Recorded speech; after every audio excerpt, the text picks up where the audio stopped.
राजसूय यज्ञ की पूर्ति और दुर्योधन का अपमान। राजा परीक्षित ने पूछा, भगवान, अजात शत्रु धर्मराज युधिष्ठिर के राजसूय यज्ञ महोत्सव को देखकर जितने मनुष्य, नरपति, ऋषि, मुनि, देवता आदि आए थे, वे सब आनंदित हुए, परंतु दुर्योधन को बड़ा दुख, बड़ी पीड़ा हुई।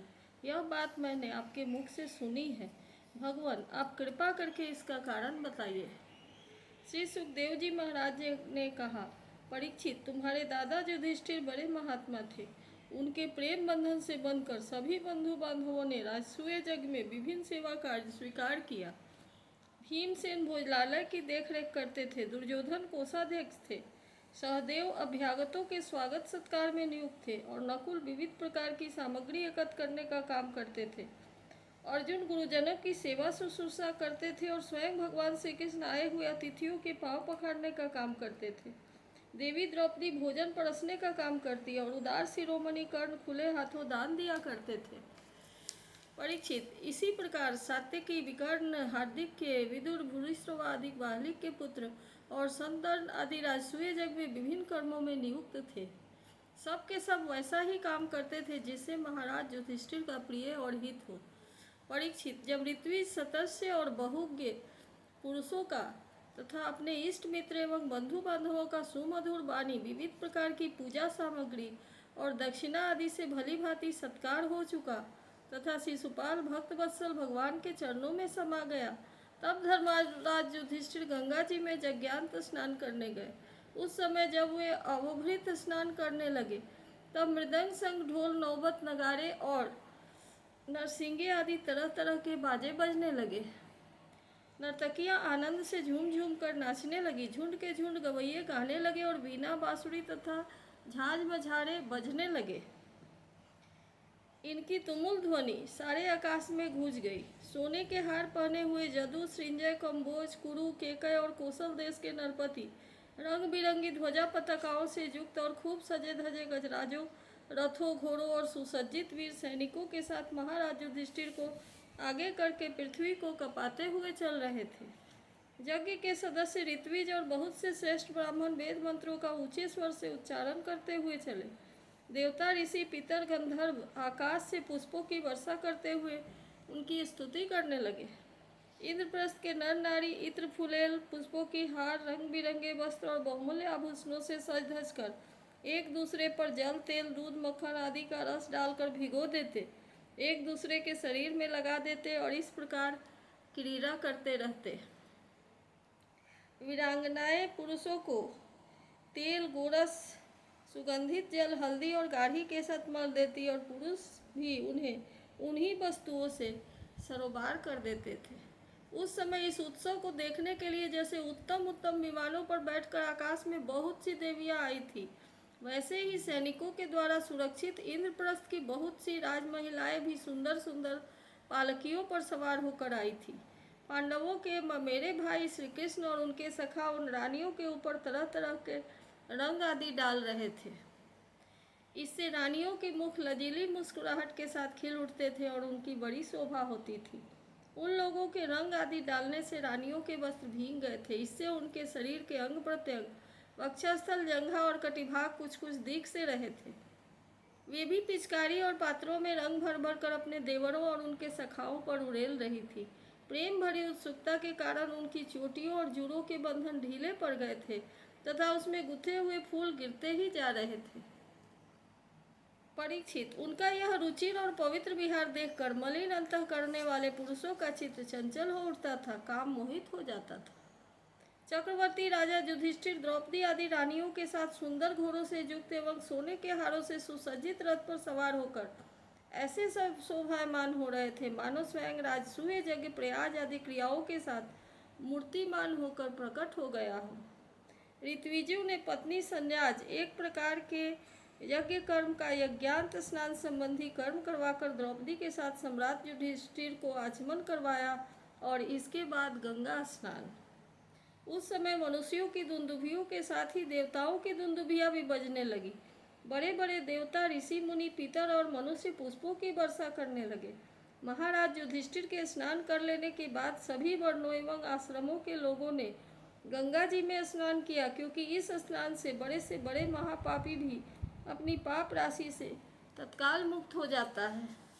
तदनंतर धर्मराज युधिष्ठिर ने नई रेशमी धोती और दुपट्टा धारण किया तथा विविध प्रकार के आभूषणों से अपने आप को सजा लिया।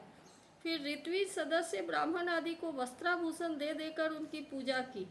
महाराज युधिष्ठिर भगवत परायण थे, उन्हें सब में भगवान के ही दर्शन होते, इसलिए वे भाई बंधु कुटुंबी नरपति इष्टमित्र हितैषी और सभी लोगों की बार बार पूजा करते।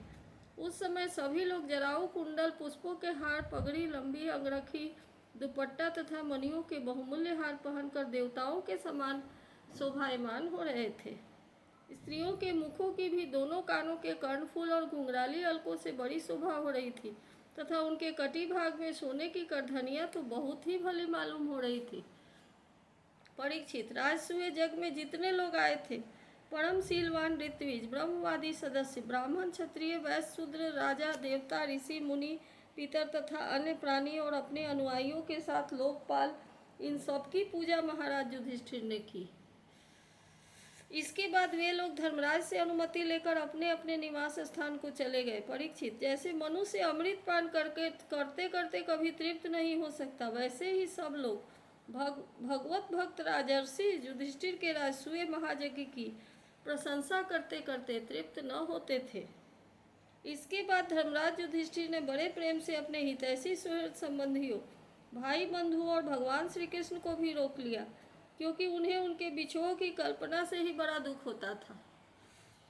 परीक्षित, भगवान श्री कृष्ण ने जदुवंशी वीर सांब आदि को द्वारकापुरी भेज दिया और स्वयं राजा युधिष्ठिर की अभिलाषा पूर्ण करने के लिए उन्हें आनंद देने के लिए वहीं रह गए। इस प्रकार धर्मनंदन महाराज युधिष्ठिर मनोरथों के महान समुद्र को, जिसे पार करना अत्यंत कठिन है, भगवान श्री कृष्ण की कृपा से अनायास पार कर गए और उनकी सारी चिंता मिट गई। एक दिन की बात है, भगवान के परम प्रेमी महाराज युधिष्ठिर के अंतःपुर की सौंदर्य संपत्ति और राजसूय यज्ञ द्वारा प्राप्त महत्व को देखकर दुर्योधन का मन डाह से जलने लगा। परीक्षित, पांडवों के लिए मय दानव ने जो महान महल बना दिए थे, उनमें नरपति, दैत्यपति और सुरपतियों की विविध विभूतियाँ तथा श्रेष्ठ सौंदर्य स्थान स्थान पर शोभायमान था। उनके द्वारा राजरानी द्रौपदी अपने पतियों की सेवा करती थी। उस राजभवन में उन दिनों भगवान श्री कृष्ण की सहस्त्रों रानियां निवास करती थी। नितंब के भारी भार के कारण जब वे उस राजभवन में धीरे धीरे चलने लगती थी, तब उनके पायजोबों की झटकार चारों ओर फैल जाती थी। उनका कटी भाग बहुत ही सुंदर था तथा उनके वक्षा स्थल पर लगी हुई केसर की लालिमा से मोतियों के सुंदर श्वेत हार भी लाल लाल जान पड़ते थे। कुंडलों की और घुंघराली अलकों की चंचलता से उनके मुख की शोभा और भी बढ़ जाती थी। यह सब देखकर दुर्योधन के हृदय में बड़ी जलन होती। परीक्षित, सच पूछो तो दुर्योधन का चित्र द्रौपदी में आसक्त था, यही उसकी जलन का मुख्य कारण भी था। एक दिन राजाधिराज महाराज युधिष्ठिर अपने भाइयों, संबंधियों एवं अपने नयनों के तारे परम हितैषी भगवान श्री कृष्ण के साथ मय दानव की बनाई सभा स्वर्ण सिंहासन पर देवराजेंद्र के समान विराजमान थे। उनकी भोग सामग्री, उनकी राज्य लक्ष्मी ब्रह्मा जी के ऐश्वर्य के समान थी। वंदीजन उनकी स्तुति कर रहे थे। उसी समय अभिमानी दुर्योधन अपने दुशासन आदि भाइयों के साथ वहां आया। उसके सिर पर मुकुट, गले में माला और हाथ में तलवार थी। परीक्षित, वह क्रोधवश द्वारपालों और सेवकों को झिड़क रहा था। उस सभा में मय दानव ने ऐसी माया फैला रखी थी कि दुर्योधन ने उसे मोहित होकर स्थल को जल समझकर अपने वस्त्र समेट लिए और जल को स्थल समझकर उसमें गिर पड़ा। उसको गिरते देखकर भीमसेन, राजरानियां तथा दूसरे नरपति हंसने लगे। यद्यपि युधिष्ठिर उन्हें ऐसा करने से रोक रहे थे, परंतु प्यारे परीक्षित, उन्हें इशारे से श्री कृष्ण का अनुमोदन प्राप्त हो चुका था। इससे दुर्योधन लज्जित हो गया। उसका रोम रोम क्रोध से जलने लगा। अब वह अपना मुंह लटकाकर चुपचाप सभा भवन से निकलकर हस्तिनापुर चला गया। इस घटना को देखकर सत्पुरुषों में हाहाकार मच गया कि धर्मराज युधिष्ठिर का मन भी कुछ खिन्न सा हो गया। परीक्षित, यह सब होने पर भी भगवान श्री कृष्ण चुप थे। उनकी इच्छा थी कि किसी प्रकार पृथ्वी का भार उतर जाए, और सच पूछो तो उन्हीं की दृष्टि से दुर्योधन को यह भ्रम हुआ था। परीक्षित, तुमने मुझसे यह पूछा था कि उस महान राजसूय जग में दुर्योधन को डाह क्यों हुआ, जलन क्यों हुई। सो वह सब मैंने तुम्हें बतला दिया। इति श्रीमद्भागवते महापुराणे पारमहंस्यां संहितायां दशमस्कन्धे उत्तरार्धे दुर्योधनमानभङ्गो नाम पंचसप्ततितमोऽध्यायः।